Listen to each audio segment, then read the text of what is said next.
Let's move over and talk about somebody at the NHL level, and that is Kevin Hayes. I mentioned that we really haven't had the opportunity to talk about Kevin Hayes, the veteran forward coming in at 32 years old, over from the St. Louis Blues. They attached a second rounder to get rid of his services. And if you're the Pittsburgh Penguins, that's what everybody said is, well, at least you didn't give anything up. And, well, at least you got a second round pick, and that helps for the future. But what does it do for the now? And that's what I want to discuss here with you, Horwat, because you get them for nothing. So the stakes are already pretty low, especially because I believe he's in a contract year as well. That I don't have right in front of me, but I do believe that he's in a contract year. Sounds likely that he gets a opportunity to start at third line center. What do you see as the ceiling for a guy like Kevin Hayes entering next season? Well, he's got 2 years left. He's got this upcoming season and the year after. So the ceiling, I would say, can be decent. He's proven before to be a 40-point scorer. He's capped out at 55, and the year he got traded from the Rangers to the Jets. It's not going to be anywhere near that. I'd say his ceiling is, and what expectations he has is he had 29 points last season.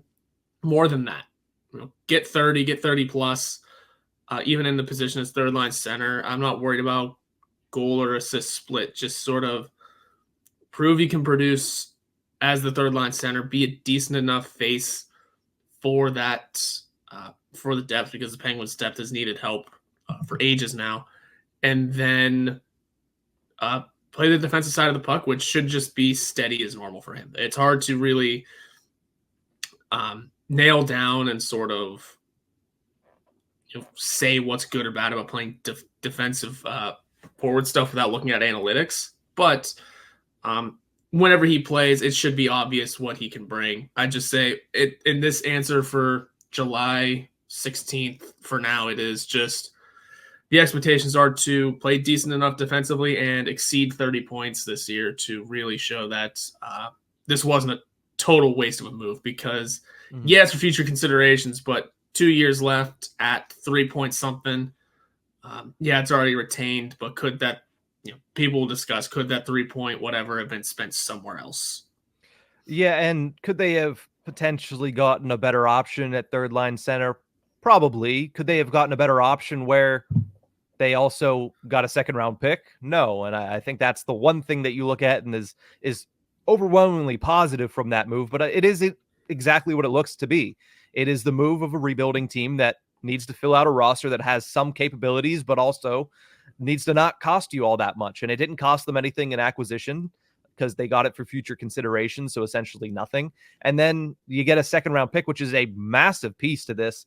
But if you're looking at, Kevin Hayes specifically, last year he had 13 goals, 29 points in 79 games for the St. Louis Blues, and it just didn't work. It didn't fit. It was, Riley Smith to the Penguins-esque, where it didn't fit, except, Kevin Hayes was a little less upset about being in St. Louis, I would imagine, because this has been very storied about, Riley Smith's thoughts and feelings about his trade to the Pittsburgh Penguins. But a repeat of that season, which was a disappointing season, no doubt, would still be only 2 points shy of what Lars Eller brought you offensively last season. And that's what I think the benchmark should be. That is the starting point for a guy like Kevin Hayes, which I think is 100%, if not just achievable, it's probable that he's going to get up to that mark, not only because he is more of an offensively inclined player in the bottom six, but because I do think that he will bounce back and have a better season than he did in St. Louis. I'm not saying he's going to bounce back and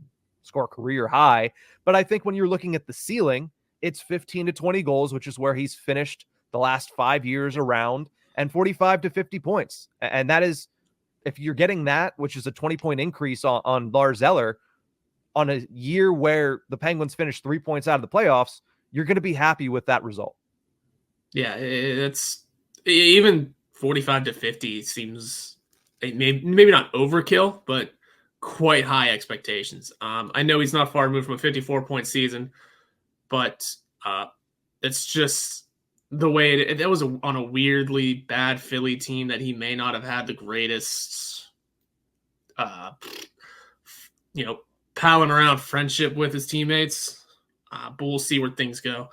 I think he's going to be an okay addition to the Penguins. Like I said, if he can base it at 30 points and go from there, you're right. If he hits 30, you said that's 2 less than what Lars Eller brought this past season.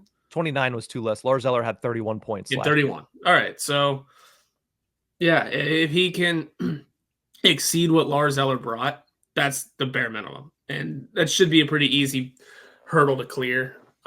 The max, it's just tough to guess the max on players, especially when they're coming to a new team. You don't know how they're going to mesh with new line mates, who their line mates are going to be, and if they're going to stay consistent all season, especially the way the Penguins are filtering in and out of wingers in certain spots. Kevin Hayes will come in and have new names to get to learn to play with, and that'll be a mystery to see what his max could be. I'd say for now, the max, though, isn't going to be too much higher than 40, if 40. I don't have super great expectations, but a little more than what Eller brought, and not touching a career high in points. I think the other part of this that has to be talked about is I think he's going to have more offensively capable line mates than Lars Eller had on the third line last year. I mean, you look at, you're going to get a seasoned Drew O'Connor, who going into last year, there were some expectations, but going into this year, there are people right now that are saying, hey, they're fine if he's their first line winger, right? And if they are able to go out and get a winger, which still feels like that's outside of Crosby, that is objective number one for Kyle Dubas, is to get somebody to play with Crosby. Then you get Drew O'Connor, who's a New Jersey guy that went to school in New Hampshire, that's playing alongside a guy from the Beanpot, right? In Kevin Hayes, that could mesh really well. You get Valtteri Puustinen in year 2 potentially on his wing, and a guy that had so much more offensive firepower than he showed last year when scoring 5 goals in 52 games, especially for a guy like Hayes, who's a setup guy really at his core.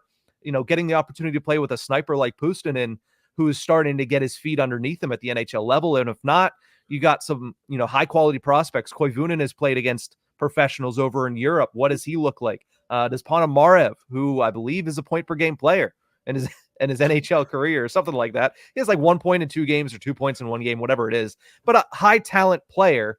Or maybe if it's a guy like Jesse Puljujärvi, who I think a lot of us need to start talking about a little bit more when looking at next year's team. But either way, you look at all those options, it's a much better crop of options than Lars Eller had last year going into the season. The one thing that we could say about Lars Eller last season is, from day one of training camp, you were there, Eller and O'Connor looked good together.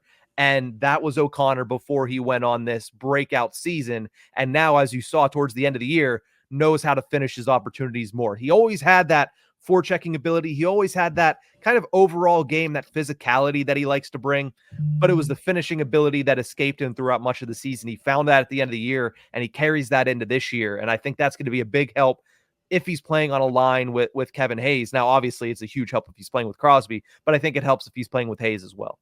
Yeah, he's essentially learned how to use his abilities. I think that's one way you could describe Drew O'Connor, is that he is learning what he has. He's learning about his speed. He's learning about his skill, and he's fully fleshing out his game. And that can bode well for playing with Crosby, or he can really learn in that third line role as well. So for Drew O'Connor, anywhere he sits should be a good spot for him. And for Kevin Hayes, he should have better options than what Lars Eller had. He also to figure down the stretch of the season, whenever the Penguins were really going for it, Lars Eller was sat with Riley Smith and Valtteri Puustinen, who Puustinen's still going to be there, so it's not like it's that much of a fresh start. I forget who Kevin Hayes played with in St. Louis. I think that's where I would like to see that sort of comparison. Is he going to be playing with better wingers than he was with the Blues, or even with the Flyers? Because he had, like I said, 54 points 2 seasons ago on a very bad Flyers team. That's, I forget what the relationship situation was there, but there's a reason why they got him out and retained salary. So, yeah, for what, at that point, 3 years, they retained $3.5 million on Kevin Hayes. But I do believe, and again, don't quote me on this, I'd have to go back and double check, I do believe he played a large part of last season with Kasperi Kapanen in St. Louis. Of course he did. Of course he did. But before we try to go down that foxhole, I do like the thought of a Drew O'Connor, Kevin Hayes, Jesse Puljujärvi line. I'd like to see them get a run at some point this season.